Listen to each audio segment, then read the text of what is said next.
Baik, Assalamualaikum warahmatullahi wabarakatuh. Perkenalkan, saya Apri Madani dari jurusan Teknik Kimia, Fakultas Teknik, Universitas Sriwijaya. Di sini akan mencoba menjelaskan tentang bucket elevator.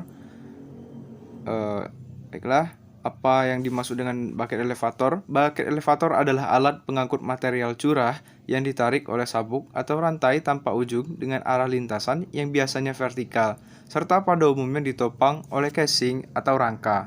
Menurut Hamsi 2009. Nah, apa sih fungsi dari bucket elevator?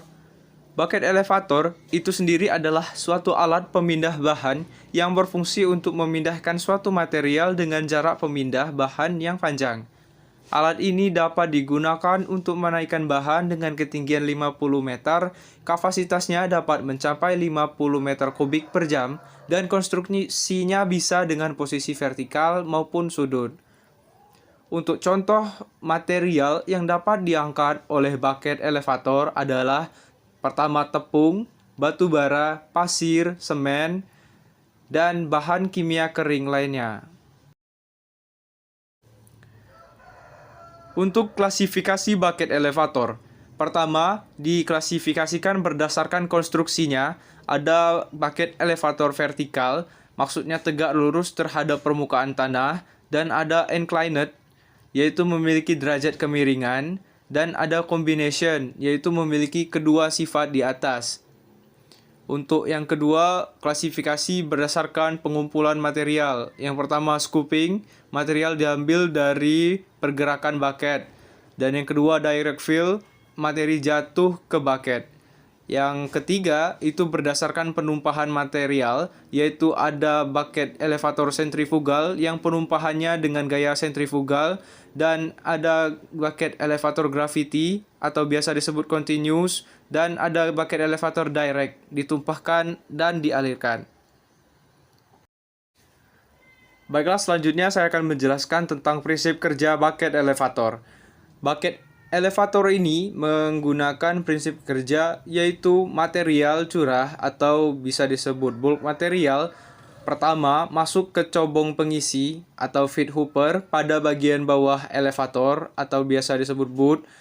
Material curah kemudian ditangkap oleh bucket yang bergerak, kemudian material curah tersebut diangkat dari bawah menuju ke atas. Setelah sampai di atas, material curah akan dilempar ke arah corong pengeluaran atau disebut discharge spout. Selanjutnya, dasar pertimbangan memilih bucket elevator.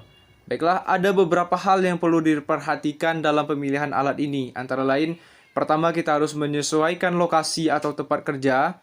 Yang kedua adalah elevasi, arah dan jarak yang ditempuh.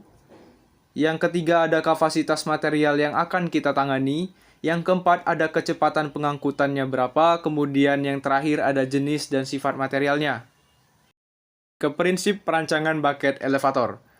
Nah, bucket elevator ini adalah alat pengangkut jenis yang memanfaatkan timba-timba atau bucket yang tersusun dengan jarak antar timba yang seragam dan beraturan.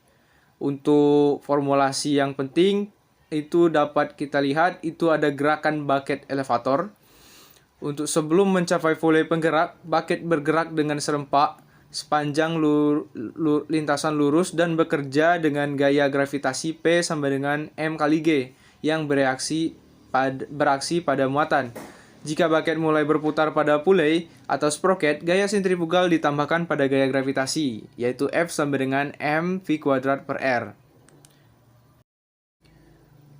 Selanjutnya untuk kapasitas pemindahan, itu dengan satuan tons per jam per meter panjang konveyor, itu didapatkan dengan rumus IO per alpha sama dengan Q per 3,6 dikali V dikali yield dikali bucket loading efficient dengan satuan liter per meter.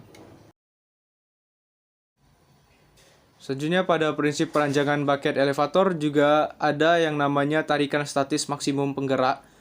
Bisa kita dapatkan dengan rumus S max sama dengan 1,1 H dikali Q tambah K 2Q, di mana H sama dengan tinggi muatan dalam meter, Q sama dengan berat muatan per panjang elevator dengan satuan kilogram per meter, Q0 adalah berat per meter belt atau rantai dengan bucket dengan satuan kilogram per meter, K1 sama dengan faktor hambatan gerak dan mengisi scooping muatan. Ada juga rumus untuk menghitung daya.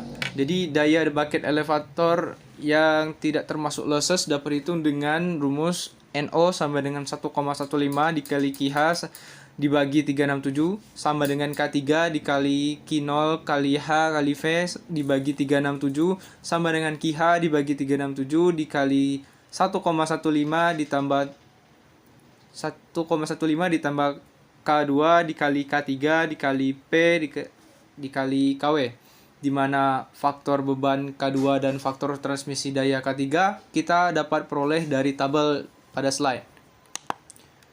Berikut adalah soal pembahasan. Saya bacakan soalnya. Pertama, tentukan dimensi dan kapasitas konveyor yang direncanakan untuk mengangkut semen dengan yield 1,2 ton per meter kubik dengan kapasitas per meter kuadrat dengan kapasitas angkut 70 ton per jam. Kecepatan fully penggerak itu sama dengan 1,5 meter per second dan efisiensi angkut bucketnya adalah 78%. Kita lihat di sini bahwa untuk kapasitas didapatkan dengan rumus yang telah dijelaskan sebelumnya, yaitu IO per alpha sama dengan Q bagi 3,6 dikali V dikali yield dikali efisiensi.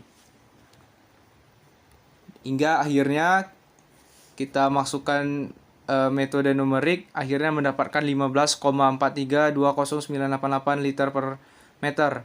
Kita lihat pada tabel kapasitas bucket per meter panjang konveyor bahwa hasil kita mendekati untuk deep buckets ya, pada tabel itu terdapat 15,6 angkanya.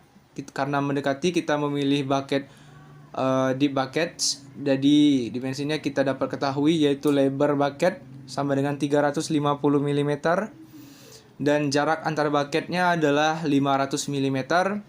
Tinggi bucket yaitu 500 bagi 2,5 sama dengan 200 mm dan kapasitas bucket 7,8 liter.